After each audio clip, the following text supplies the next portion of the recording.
Hello, I'm Dr. John Wright. I'd like to spend a little time with you explaining laser vision correction surgery.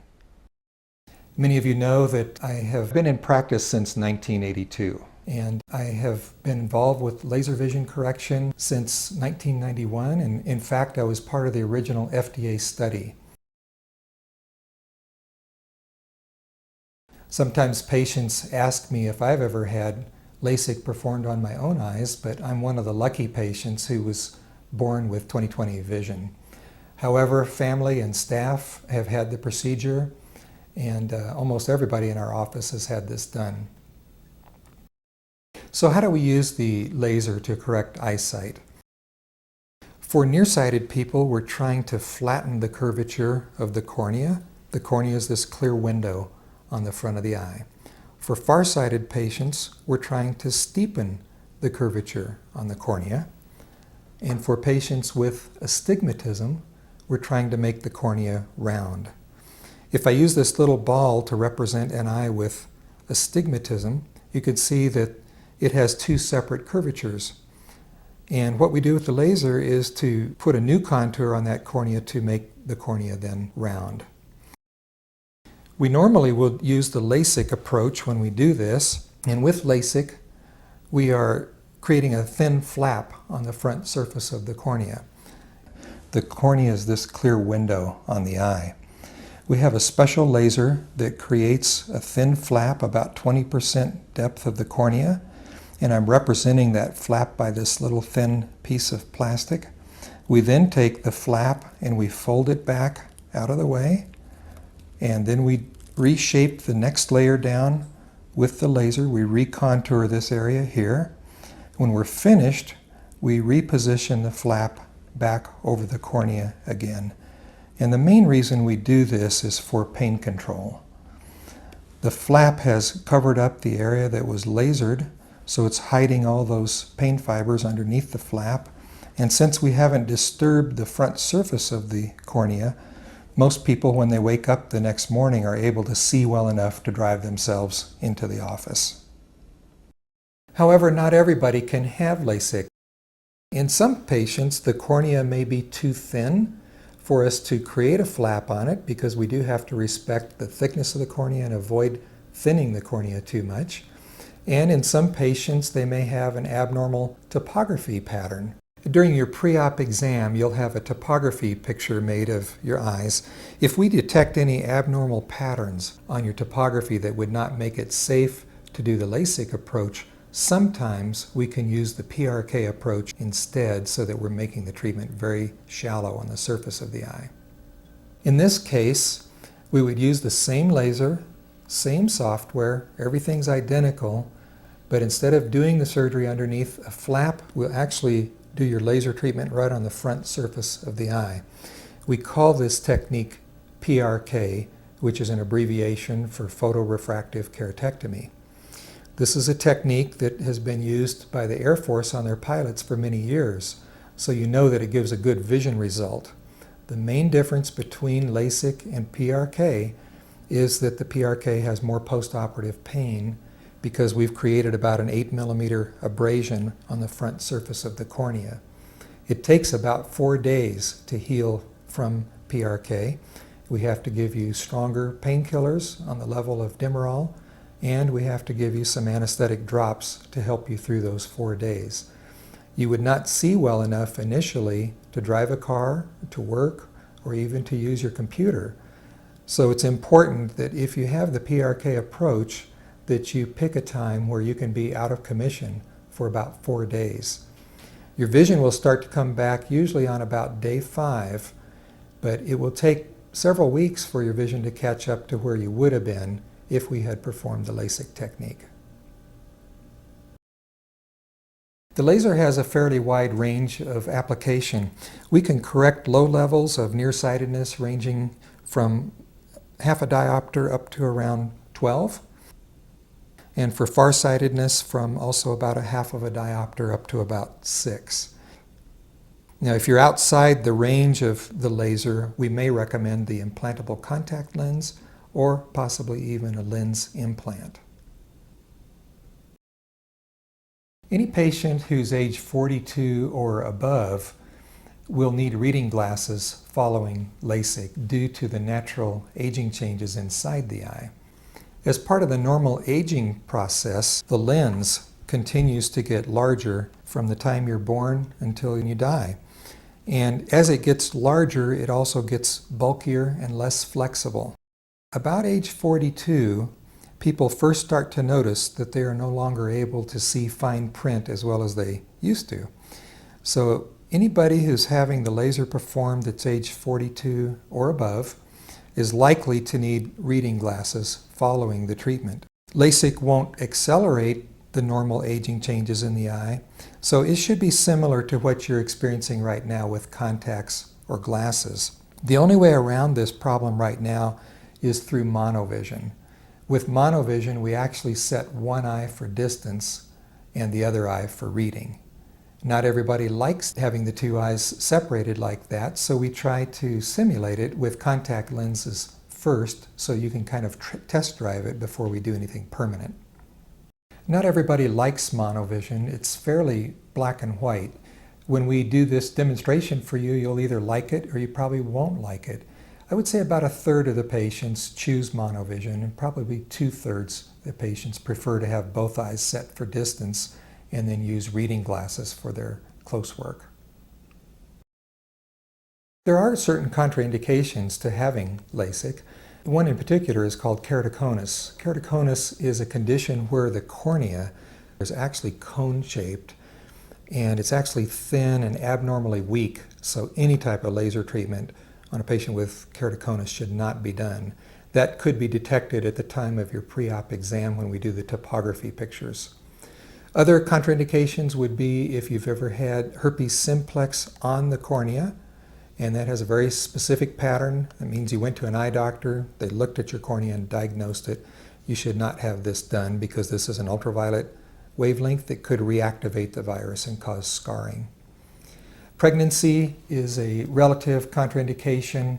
We don't know for sure if the hormones of pregnancy could affect the way that your cornea heals. So it's better to just wait until all the hormones are back to normal. If a person has unrealistic expectations, they should probably stay away from LASIK. An example would be a 50-year-old person who demands that their vision be perfect for distance and reading both without reading glasses. That's not a realistic expectation. During the detailed exam, we will be measuring about 20 different parameters. We would like you to leave your contact lenses out prior to that detailed exam.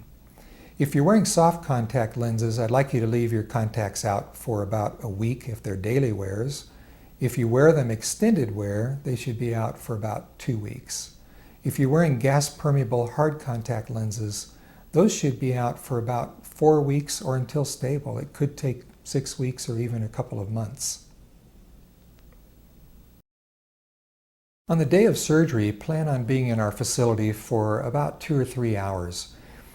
Please bring a driver because we'll have given you some Valium to get you relaxed before you have this procedure done. You'll be in the laser suite for about 15 minutes, even though the treatments are very brief, taking only about 20 seconds to create the flap, and most of the laser treatments take about 60 seconds. That whole process takes about 15 minutes. Oftentimes patients ask me how they're going to keep their eye open during the treatment, and we have a little lid holding device that we use to kind of prop the lids open. It's not painful. Also, patients ask me how they'll know where to look in the right spot, and we have a little blinking light up in the laser that will have you watch to keep your eyes centered properly. Remember that the laser does have an eye tracker, so it will follow small movements during the treatment.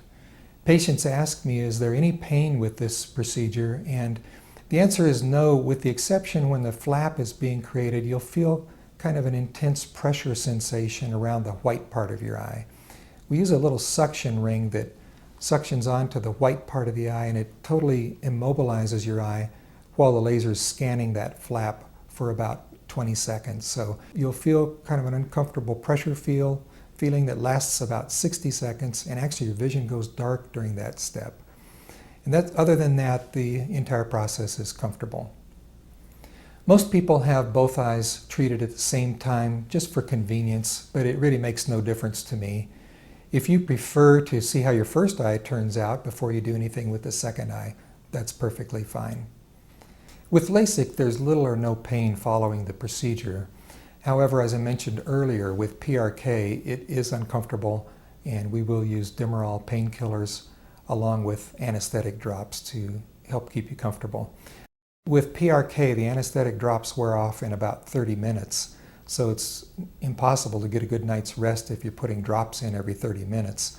The idea there is to take the painkillers, get the pain under control, and if you wake up with the pain pills having worn off, that's the time to put in the anesthetic drops. The drops will give you 100% pain relief. For those patients who've had LASIK, on the day of your surgery, I would like you to keep both eyes closed the entire day. Avoid rubbing your eyes. You'll have some shields over your eyes. Please keep the shields on. With PRK patients, it won't really matter since there's no flap to become dislodged. As far as showering after the procedure, let's say after post-op day 1 and beyond, it's okay to shower. We've never had any problems with infections. Just keep your eyes closed. I'd like you to avoid contact sports, basketball, football, anything that might cause trauma to your eye. But we have had patients go skiing or bicycling. If you just wear eye protection, I think it's okay to do that. Avoid swimming for about a month. I'd like you to stay out of hot tubs for about a month just because of the risk of infection. Swimmers could probably go back to swimming with goggles after a couple of weeks if you can just keep the contaminated water out of your eye. Patients who've had PRK, there's no restrictions after the surface has repaired, and typically that takes 4 or 5 days. There are no problems with altitude, such as flying in an airplane, and there are no pressure-related problems, such as you might have with scuba diving. Postoperatively, we would like both LASIK and PRK patients to be using their antibiotic and steroid drops. LASIK patients will use their drops for about a week and then discontinue. PRK patients will be using their antibiotic drops for about a week and then discontinuing. We will be on a tapering schedule of steroid drops that will be gradually tapered over the period of about a month. One other problem that patients can experience postoperatively is a double vision problem if only one eye has been treated. This is one reason why many patients treat both eyes at the same time. If you have one eye that's been corrected and the other one is still quite nearsighted or farsighted, and you tried to wear glasses, you would actually get kind of a double vision effect. You could wear a contact lens in the opposite eye. There are potential complications with these procedures, ranging from mild problems such as irritation or light sensitivity, but there are also serious complications such as infection. Most of the complications we run into with LASIK have to do with the flap. If patients are using their eyes a lot the first evening after surgery, sometimes it's possible for the flap to slip out of position, or sometimes the flap can become wrinkled and the patient will come in the next morning with a displaced flap. Then we'll have to smooth that flap back into position again to correct that problem. Another problem that can happen is epithelial cells, these surface cells that normally are on the front of the cornea, sometimes can get underneath the flap and start to grow in this area here. This seems to occur a lot more commonly on enhancements rather than on primary surgeries. If we just see a few little epithelial cells out around the edge of the flap, oftentimes we can just observe that. But anything that's growing in toward the line of sight, we'll have to once again take the flap, fold it back, clean these cells out, and then reposition the flap back into normal position again. And lastly, it is possible to get an inflammatory reaction underneath the flap called DLK, diffuse lamellar keratitis. And this is normally treated with steroid drops. Usually we have to treat the eye for a week or two to get that inflammation to quiet down. This is thought to be due to a reaction to bacterial toxins that can become baked onto the autoclave, the sterilizer. Sometimes these toxins can get on the instrumentation we use during surgery and create this inflammatory reaction. It doesn't happen very often, maybe 1 per 500 patients. Another potential complication that a person can encounter with either LASIK or PRK is called ectasia.